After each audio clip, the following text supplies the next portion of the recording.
Alright, let's dive into something that's been making waves in the heritage world. A massive project at Scotney Castle in Kent that just got a serious cash injection from the National Lottery. But here's the thing.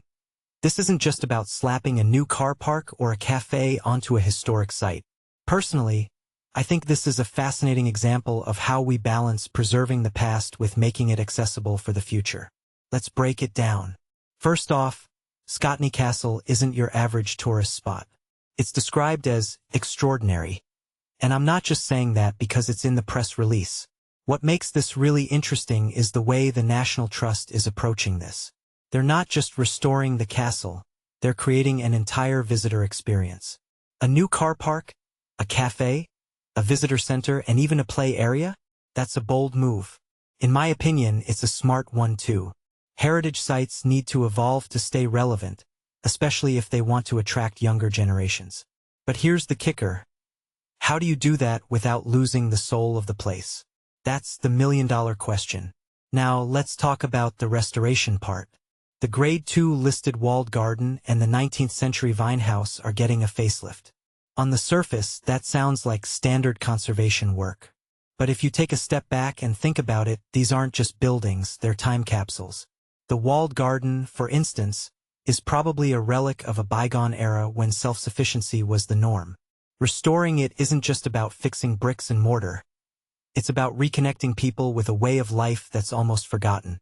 What many people don't realize is that these kinds of projects can spark conversations about sustainability and our relationship with the land. It's not just history, it's a mirror to our present. Stuart McLeod from the National Lottery Heritage Fund called Scotney Castle extraordinary and deeply valued by its local community. I love that phrasing because it highlights something crucial. Heritage isn't just about the past. It's about the people who live with it every day. This project isn't happening in a vacuum. It's a collaboration between a national organization and a local community. And that's where it gets really interesting. How do you honor the community's connection to the site while also making it a destination for outsiders? It's a delicate balance, and I'm curious to see how they navigate that.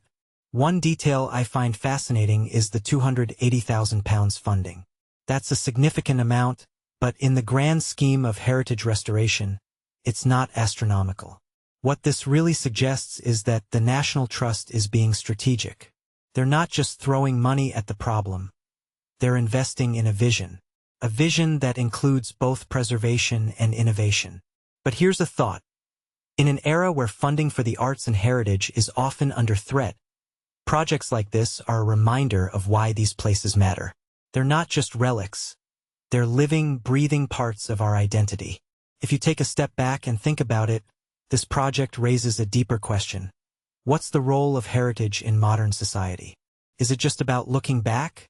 Or can it also be about moving forward? Personally, I think Scotney Castle is trying to do both. And that's what makes this so compelling. It's not just a restoration project. It's a statement. A statement that says we can honor the past while still building for the future. So, here's my closing thought. As we cheer on projects like this, let's also ask ourselves, what other stories are out there waiting to be preserved, reinterpreted, or rediscovered? Scotney Castle is just one piece of the puzzle, but it's a piece that reminds us why heritage matters. Not just for what it tells us about the past, but for what it inspires us to do in the present. What do you think? Is this the kind of project we need more of? Let me know in the comments below.